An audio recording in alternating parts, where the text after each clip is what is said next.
Sheikh, there are female relatives of mine who are my mahram. They plan to go to Mauritania, our country of origin, and unfortunately they want to travel there without a adult male mahram who reached the age of puberty.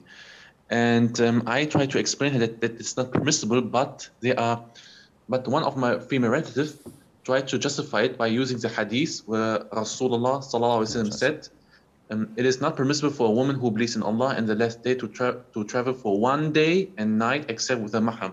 So she tried to explain that she can travel below 24 hours, but traveling in the past is not like today. Today with a plane you can take much distance in a short period of time. So I try to explain that it's about the distance, 24 hours. But she does not accept this explanation of mine. So what should I do? Okay.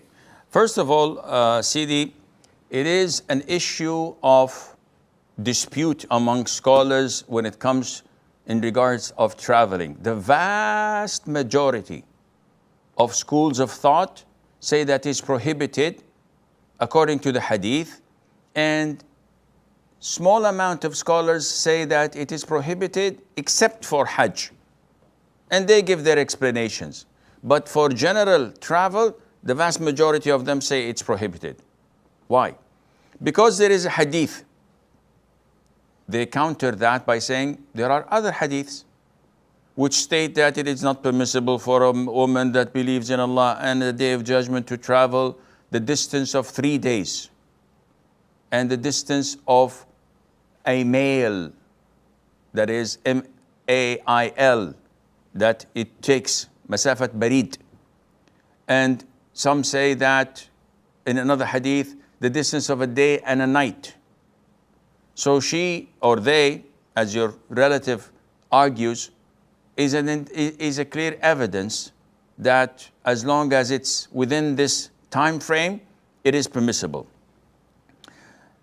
This is the problem when people don't have knowledge and they don't refer to the people of knowledge. If you ask the people of knowledge, the scholars, the real scholars, they'll clarify this for you. Because now there are hadiths, 3 days, 2 days, a day and a night, and the distance of male traveler, the postman, or indefinite. So is there a contradiction in the religion? Definitely not. Then where is the contradiction? It's in your head. Scholars say that the Prophet ﷺ said these hadiths according to the person who questioned him. O Prophet of Allah, can a woman travel the distance of 3 days, 2 days, 1 day?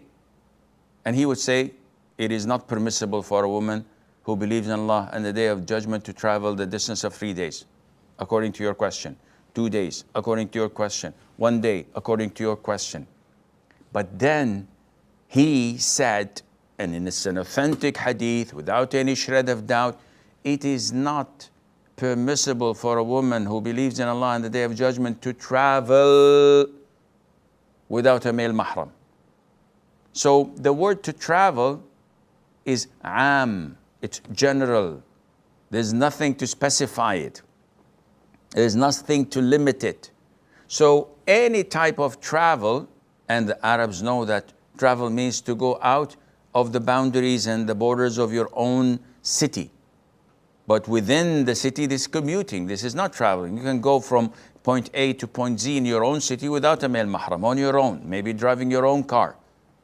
But to travel from city A to city B, which everybody acknowledges to be traveling, this is prohibited.